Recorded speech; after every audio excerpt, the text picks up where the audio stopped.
Inevitably, mankind had to find a quicker and more efficient way of transportation than walking.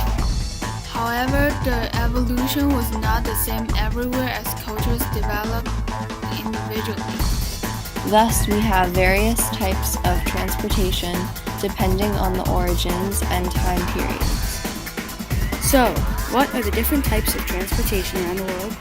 How does geography affect it? And how can they all be intertwined despite the differences?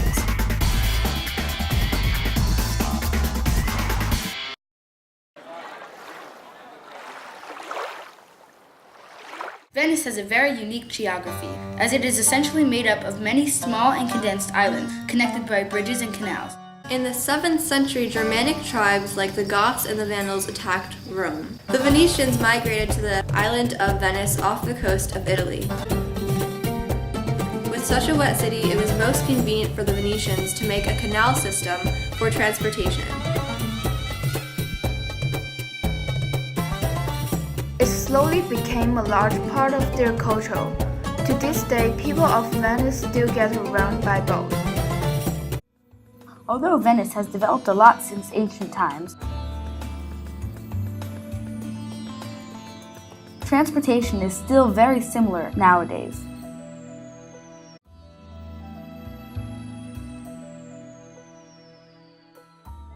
An American missionary who lived in Japan first invented a transportation, which is a light two-wheeled hooded vehicle drawn by one or more people.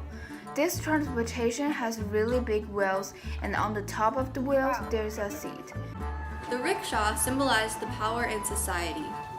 Rich people were able to take the rickshaw, and poor people were only able to pull the rickshaw. In Japan, there are more small and narrow streets than big roads, which are more common in New York City. In Japan, it still exists, and now it has become a tourist attraction. Now when people visit Tokyo, taking a tour of the city on the rickshaw becomes a really interesting and enjoyable experience.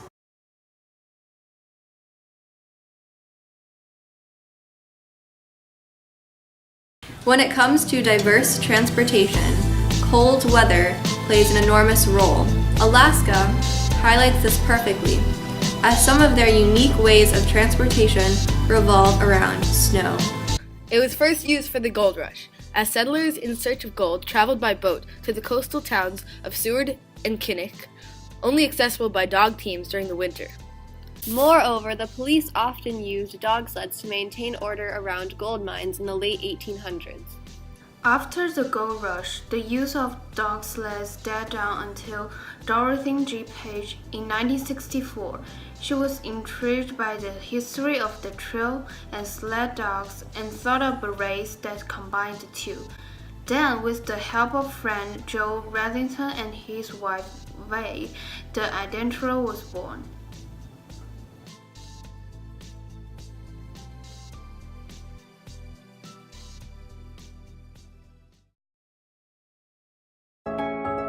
Through all differing ways, humans have learned to travel faster and more effectively. If the transportation of New York City were to be researched and compared to the three ancient cities, then we would discover that the city's transportation is much more based around technology.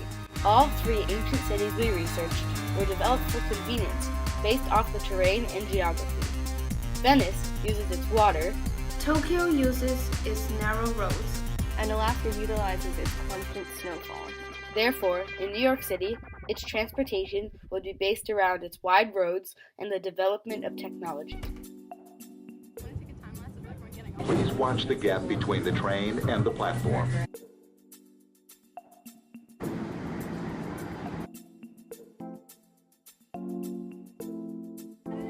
New York City's transportation advanced rapidly as the growth of technology spread. I like being around the trains and I like being around the people.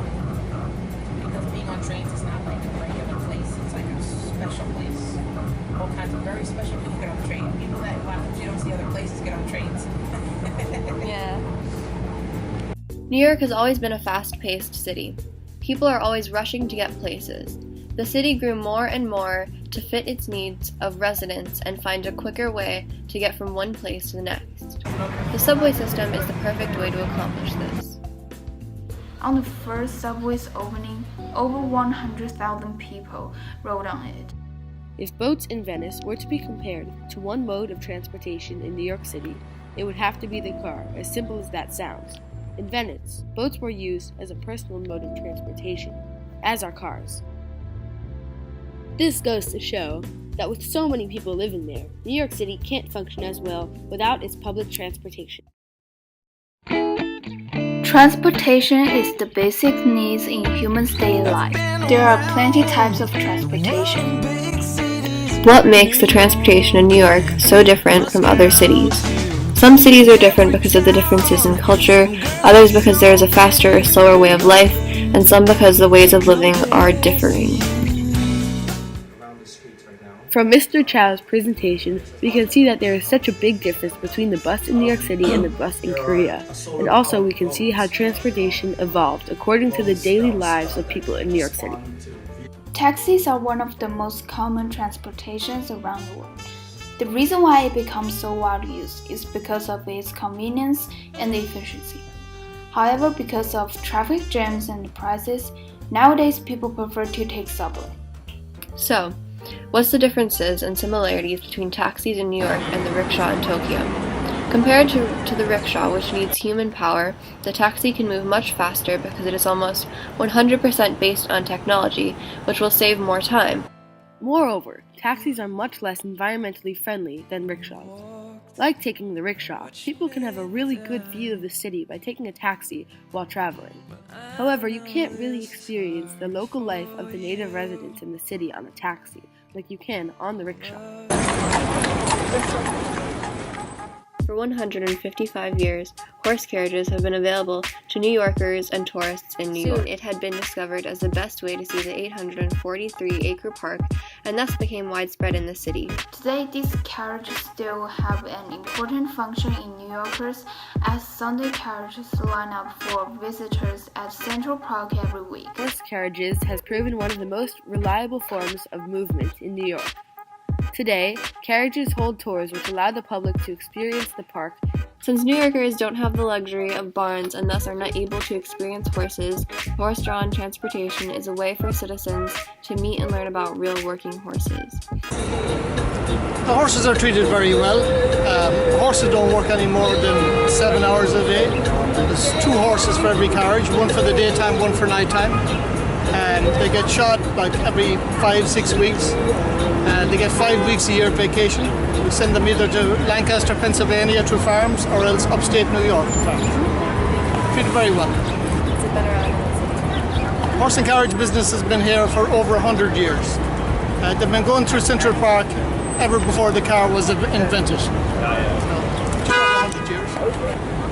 How did you get into this? I got in, my brother owned a horse and carriage years ago. When I came over here from Ireland about 25 years ago, I got a job. There was a lot of Irish guys driving the horses. I guess just that we like the horses. When comparing horse carriages in New York to dog sledding in Alaska, there are some similarities which are apparent.